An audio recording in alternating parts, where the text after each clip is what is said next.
Jérôme Pierre-Lovise ne gâte pas souvent ses bêtes en cette saison. En liberté sur l'exploitation, elles se nourrissent principalement de glands et de châtaignes. L'éleveur charcute environ 100 porcs par an, de mi-novembre à mi-mars. 8 d'entre eux ont fait la route hier vers l'abattoir. Et après une nuit au frais, les carcasses sont prêtes pour la découpe. Alors le porc arrive de l'abattoir en 2 moitiés. Et donc on va séparer toutes les pièces qui vont permettre d'élaborer les produits finis, le jambon, la cope, le lonze, et puis les produits qu'on appelle mêlés, le saucisson et le ficatine. Dans son atelier de Coutoli-Corticchiato, l'éleveur travaille des porcs de race locale, âgés de 18 à 24 mois, qui donnent une couleur foncée à la viande et une saveur si particulière.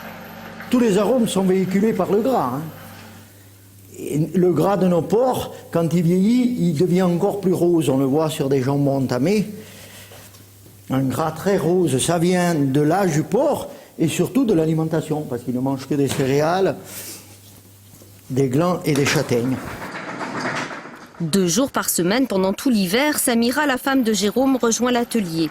Elle s'occupe des préparations nécessaires à la fabrication des pâtés ou du fromage de tête.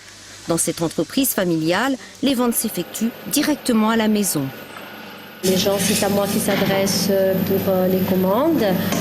Et donc c'est moi qui effectue les livraisons aussi. Et c'est vrai que sur l'exploitation, je bouge beaucoup. Le temps de la découpe terminé, Jérôme entreprend une opération délicate, le salage. C'est là que l'on joue l'avenir du jambon. Oui. Bien dans son temps, l'éleveur reste toutefois attaché à un savoir-faire ancestral. Il aime reproduire les gestes que pratiquaient les anciens durant les fêtes. On allait chez le voisin tuer le cochon et ensuite c'était le voisin qui venait vous aider. Bon, maintenant ça a quelque peu changé puisque on est devenus de petits artisans. Et cet artisan laisse le temps au temps. Séchage, affinage, jusqu'à 40 mois pour certains jambons. Ces produits de qualité, souvent réservés à l'avance, l'éleveur en est fier, car il a su développer une charcuterie authentique au cœur de son village.